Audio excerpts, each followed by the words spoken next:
मेरा ये सेशन कोई बाकायदा क्लास का आगाज़ नहीं है। मैं इसमें वो चीज़ें डिस्कस करना चाहता हूँ जो फ़ोटोशॉप के लिए इंतहाई एसेंशियल हैं, जैसे कि प्लगइन्स, स्क्रिप्ट्स, एक्सटेंशंस। मैं चाहता हूँ मैं तुम्हें इन चीज़ों के बारे में बताने से पहले एक ऐसी ख़ास चीज़ के बारे में बताऊँ जो मेरे लिए इंतहाई ज़रूरी है। मैं शायद प्लगइन्स, एक्सटेंशंस और बहुत सारी दूसरी चीज़ों के बगैर फ़ोटोशॉप यूज़ कर लेता हूँ और कोई दिक्कत महसूस नहीं करता, लेकिन एक्शंस और कीबोर्ड शॉर्टकट्स के बगैर मुझे ऐसा लगता है कि जैसे मैं फ़ोटोशॉप चलाना ही नहीं जानता, क्योंकि मैं एक्शंस और कीबोर्ड शॉर्टकट्स इतने अरसे से यूज़ कर रहा हूँ कि अब शायद मैं भूल जाता हूँ कि एक पर्टिकुलर कमांड मेन्यू में कहाँ एग्जिस्ट कर रही है। तो अब टाइम ज़ाया नहीं करते, आगे बढ़ते हैं और बात करते हैं कीबोर्ड शॉर्टकट्स और एक्शंस के बारे में।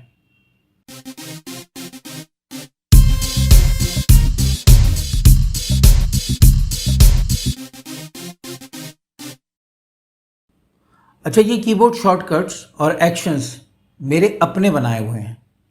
Over the span of 20 years मैंने अपनी सहूलत के हिसाब से इन्हें तरतीब दिया है, इनको ऑर्गेनाइज़ किया है और मैं इसमें से बहुत सारी चीज़ें जो obsolete हो जाती हैं वो रिमूव भी कर देता हूँ। जो नए कमांड्स, नए एक्शंस आते हैं या नई पर्टिकुलर कोई प्लगइन्स ऐड हो जाता है फ़ोटोशॉप में, तो वो उसके हिसाब से मैं इन एक्शंस को मॉडिफाई करता रहता हूँ। तुम्हारी सहूलत के लिए मैंने एक काम ये किया है कि इस वीडियो के डिस्क्रिप्शन में इनका डाउनलोड लिंक दे दिया है। इनको डाउनलोड कर लो, अपने पास इंस्टॉल करो। अगर इंस्टॉल करना नहीं आता है तो वो भी मैं भी आगे वीडियो में बता देता हूँ। मेरे दिए हुए लिंक से तुमको ये दो फाइलें मिलेंगी। इसमें एक हैं एक्शंस और एक हैं कीबोर्ड शॉर्टकट्स। पहले हम बात करेंगे एक्शंस के बारे में। उसकी वजह यह है कि मैं एक्शंस को बहुत ज़्यादा यूज़ करता हूँ।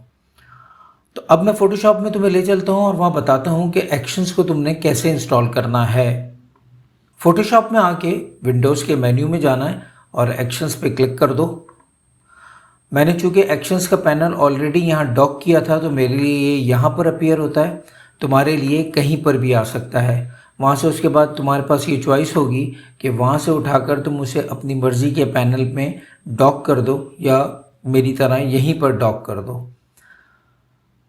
इसके बाद जाना है एक्शंस के ऑप्शंस मेन्यू में और यहाँ क्लिक करना है लोड एक्शंस पे और जहाँ तुमने मेरे एक्शंस को डाउनलोड किया है उस फोल्डर में जाकर क्रिएटिव एज एक्शंस को डबल क्लिक कर दो। जैसे ही तुम डबल क्लिक करते हो तो ये पॉपअप तुम्हारे सामने आएगा। इसमें इस बात का बहुत ख्याल रखना है कि किसी भी सूरत में येस पर क्लिक नहीं करना है। उसकी वजह यह है कि मेरे बहुत से कीबोर्ड शॉर्टकट और फोटोशॉप के नेटिव कीबोर्ड शॉर्टकट्स आपस में क्लैश करते हैं। अगर तुमने येस कर दिया तो मेरे एक्शंस में से बहुत सारे कीबोर्ड शॉर्टकट्स डिसेबल हो जाएंगे। तो यहाँ तुमने प्रेस किया नो और ये आ जाते हैं तुम्हारे पास कीबोर्ड शॉर्टकट्स। मैं तुम्हें इन्हें बटन मोड में शेयर कराता हूँ। तुम्हारी और अपनी सहूलत के लिए मैंने इनको कलर से क्लासिफाई कर दिया है। ये डिविजन्स मैंने बहुत एहतियात से और सोच समझ के बनाए हैं, लेकिन अब ये कि चूँकि ये तादाद में बहुत ज़्यादा हैं और इसको क्विकली हमने कवर करना है, मुझे पता नहीं क्यों लगता है कि शायद मैं एक सेशन में तमाम कीबोर्ड शॉर्टकट्स और एक्शंस को कवर ना कर पाऊँ। तो ये जहन में रखना कि हो सकता है कि कीबोर्ड शॉर्टकट्स और एक्शंस की वीडियोस के 2 पार्ट होंगे। अच्छा, ग्रीन के बारे में ये बता दूं कि ग्रीन में मैंने कीज़ अप्लाई नहीं की हैं। उसकी वजह यह है कि ये बहुत रेयरली यूज़ होने वाले एक्शंस हैं। जब मुझे इनकी ज़रूरत पड़ती है तो मैं पैनल ओपन करके इनको डायरेक्टली अप्लाई कर देता हूँ। सबसे पहले मेरे पास जो कमांड है वो है अनशार्प मास्क। इसको F2 से मैं अप्लाई करता हूँ। ये एक बड़ा डिसेंट फोटोशॉप का शार्पन टूल है। मेरे पास अक्सर ऐसे प्रोजेक्ट्स होते हैं जिसमें मैं मल्टीपल फाइल्स को यूज़ करता हूँ। कुछ क्लाइंट्स की तरफ से आती हैं, कुछ इंटरनेट से कलेक्ट की जाती हैं, कुछ फ़ोटोशूट आते हैं। तो इन सब की रेजोल्यूशन को एक इवन बैलेंस देने के लिए ये टूल बहुत काम आता है। अगर मैं इस इमेज पर ये फ़िल्टर अप्लाई करूँ तो तुम्हें थोड़ा सा इसके बारे में पता चलेगा। मैं F2 प्रेस करूँगा, उससे इसका कंट्रोल पैनल सामने आ जाएगा। ये F2 मुझे जिस एरिया की रेजोल्यूशन देखनी है उस पर मैं यहाँ स्क्रीन पर क्लिक करूँगा। जो मुझे वैल्यू देनी है उसके हिसाब से मैं अपनी रेजोल्यूशन और अपने इमेज साइज़ के हिसाब से एक वैल्यू अप्लाई करूँगा और ओके। इसने इसको अच्छा खासा शार्प कर दिया। अगर मैं क्लोजअप करके दिखाऊं और यहाँ अंडू करता हूँ कंट्रोल Z और उसके बाद कंट्रोल शिफ्ट Z, तो तुम्हें वाज़ेह फ़र्क नज़र आएगा। नेक्स्ट कमांड है content aware fill. Control F2 इसका कीबोर्ड शॉर्टकट है। ये एक बड़ा शानदार आर्टिफिशियल इंटेलिजेंस टूल है। मुझे अक्सर मेरे बहुत सारे बैकग्राउंड्स या डिज़ाइन में से कुछ ऑब्जेक्ट या कैरेक्टर्स को रिमूव करना पड़ जाता है, तो उसके लिए मैं हमेशा कंटेंट अवेयर फिल से एक ऑप्शन ज़रूर लेता हूँ। लासो टूल लेके एक सिलेक्शन बनाई, यहाँ पर मैं कंट्रोल F2 प्रेस करूँगा और कंट्रोल F2 प्रेस करते ही ये मुझे इस फिल्टर के पैनल में ले जाएगा। यहाँ पर मुझे अगर लगता है कि ये जो एरिया जो शार्प है ये इधर नहीं आना चाहिए, तो मैं इसको रिमूव कर दूँगा। फ़ौरन ये अपडेट करके दिखाएगा। मैं कोशिश करूँगा कि और जो शार्प एरियाज़ हैं वो इसमें से निकाल दूँ, ताकि मुझे ये मज़ीद क्लोजेस्ट ऑप्शन दे। मुझे ये बेहतर लग रहा है, मैं ओके कर दूँगा। कंट्रोल D, सिलेक्शन ख़त्म कर दी।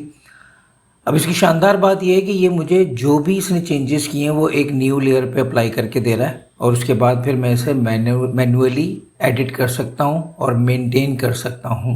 इसके बाद जो मेरे पास कमांड है वो है रोटेट कैनवस क्लॉकवाइज 90। इसको कीबोर्ड शॉर्टकट पे अप्लाई करने का सिर्फ एक ही मकसद था कि मेरे पास अक्सर क्लाइंट्स के पास से बंच ऑफ फोटोग्राफ्स आती हैं जो एक्चुअली स्ट्रेट नहीं होती। मैं शिफ्ट F2 दबाता हूँ और इनको मैं सीधा कर लेता हूँ। बस इस कीबोर्ड शॉर्टकट का यही काम है। नेक्स्ट है लेयर मास्क और रिमूव लेयर मास्क। लेयर के लिए मास्किंग एक शानदार कमांड है। किसी एरिया को लेयर का रिमूव करना हो या उस एरिया को वापस लाना हो, इसके लिए मास्क से अच्छा ऑप्शन कोई नहीं है। शॉर्टली बता देता हूँ कि इसको मैं कैसे यूज़ करता हूँ। फॉर एग्ज़ाम्पल इस इमेज के ऊपर मुझे ये पार्टिकल सेट करने, यहाँ मैं इनको स्क्रीन में अप्लाई करूँगा, लेकिन अगर आपको ये नज़र आए कि ये एक हार्ड एज यहाँ नज़र आ रहा है,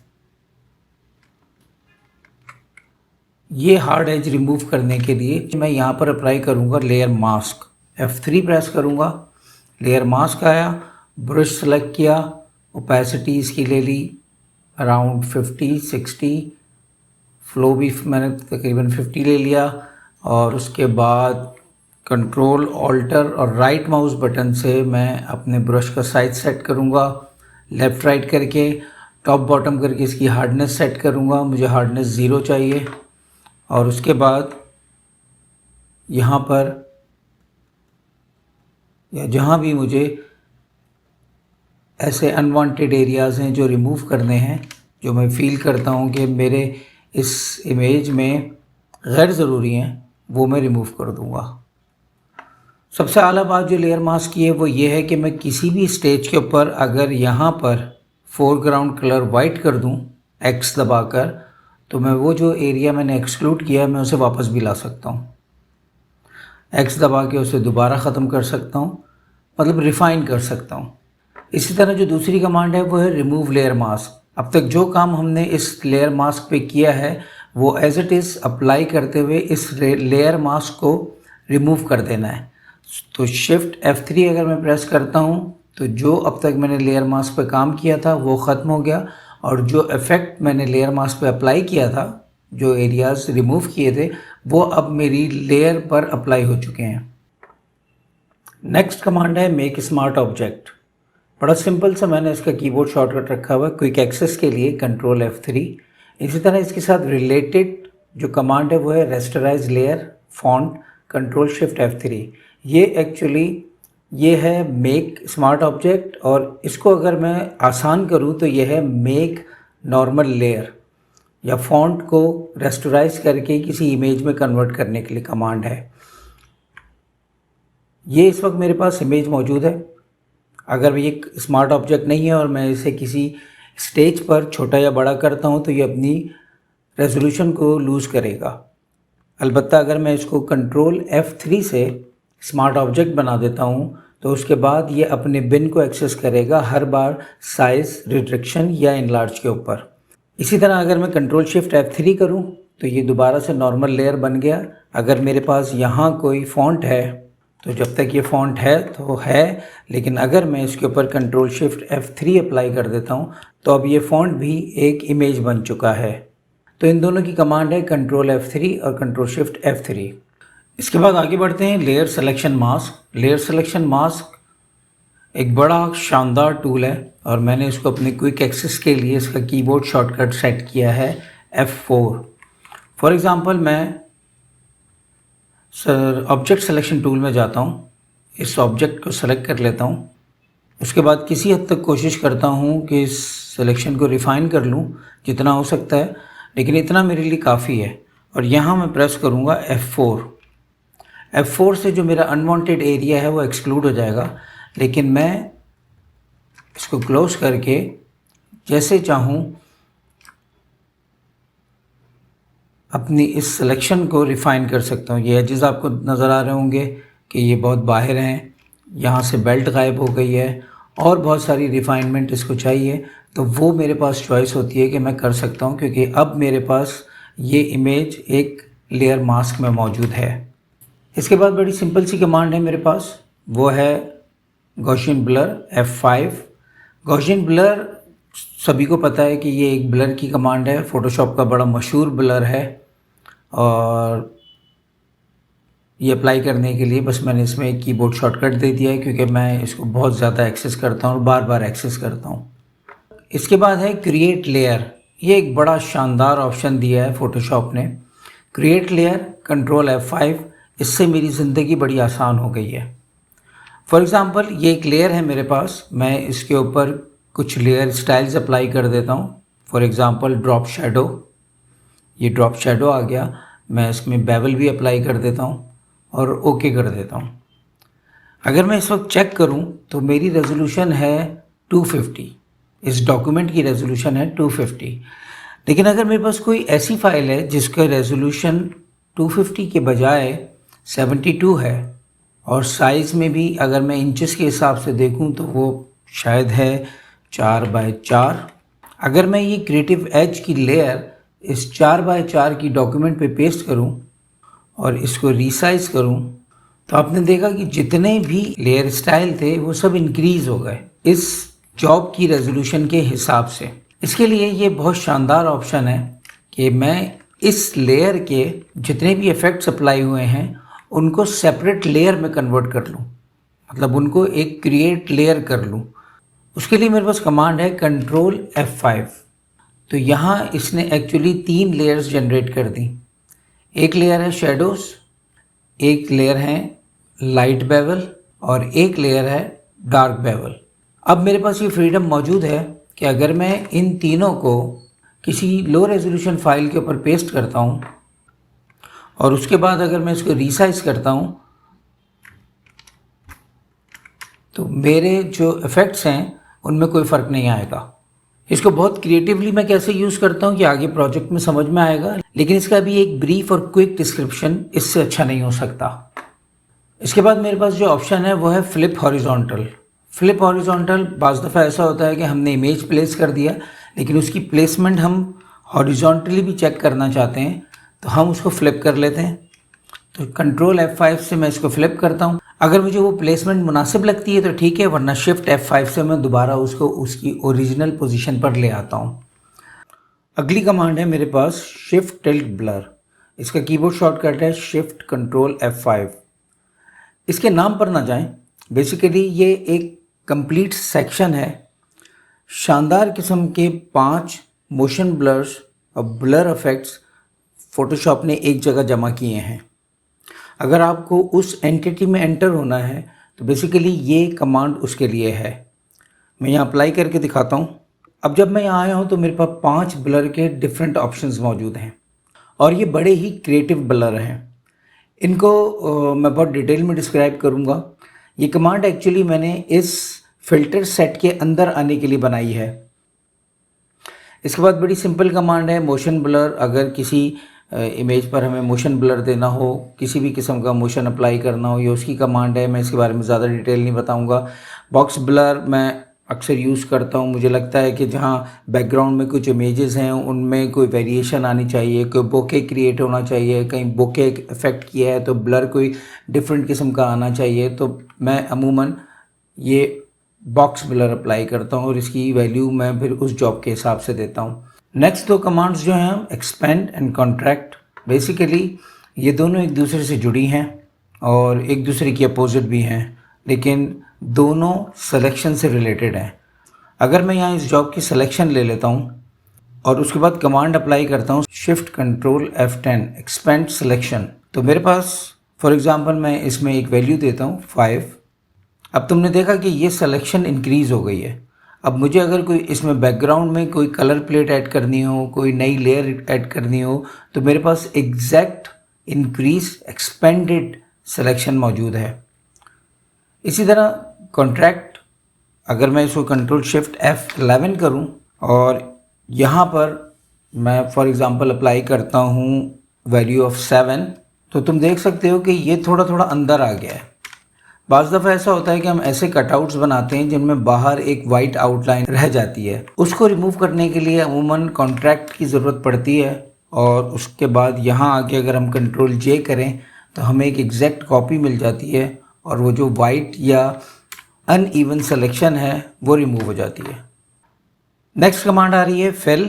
फिल भी बहुत इंपॉर्टेंट कमांड है। इसको मैं मुख्तलिफ़ तरीक़ों से यूज़ करता हूँ। फॉर एग्ज़ाम्पल मैं इस लेयर की टॉप पर एक न्यू लेयर बनाता हूँ कंट्रोल शिफ्ट N करके, ये एक ब्लैंक लेयर आती है।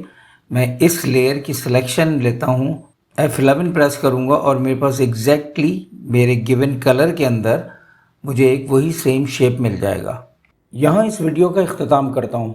इसमें मैंने रेड सेक्शन मुकम्मल तौर पर कवर कर लिया है। अगले पार्ट में मैं इंशाल्लाह येलो और ब्लू, साथ में कीबोर्ड शॉर्टकट्स, इसके अलावा बड़े ही important Windows alt based keyboard shortcuts मैं ये भी कवर करूँगा और मैं तुम्हें बताऊँ कि तुम्हें इन तमाम एक्शंस, कीबोर्ड शॉर्टकट्स और साथ में विंडोज़ के ऑल्टर बेस्ड कीबोर्ड शॉर्टकट्स के साथ वर्किंग में बहुत मज़ा आएगा। मैं ये अज्यूम करता हूँ कि मेरी नेक्स्ट वीडियो आने तक तुम ये एक्शंस को इंस्टॉल करो, इन पर जहाँ तक मैंने बताया प्रैक्टिस करो, अपने तौर पर येलो और ब्लू सेक्शंस को एक्सप्लोर करो।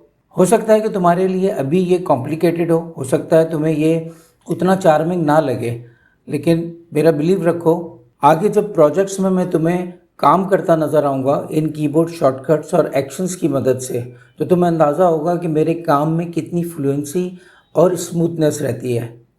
साथ साथ तुम्हें ये भी अंदाज़ा होगा कि ये कीबोर्ड शॉर्टकट्स कितने स्मार्टली डिज़ाइन किए गए हैं।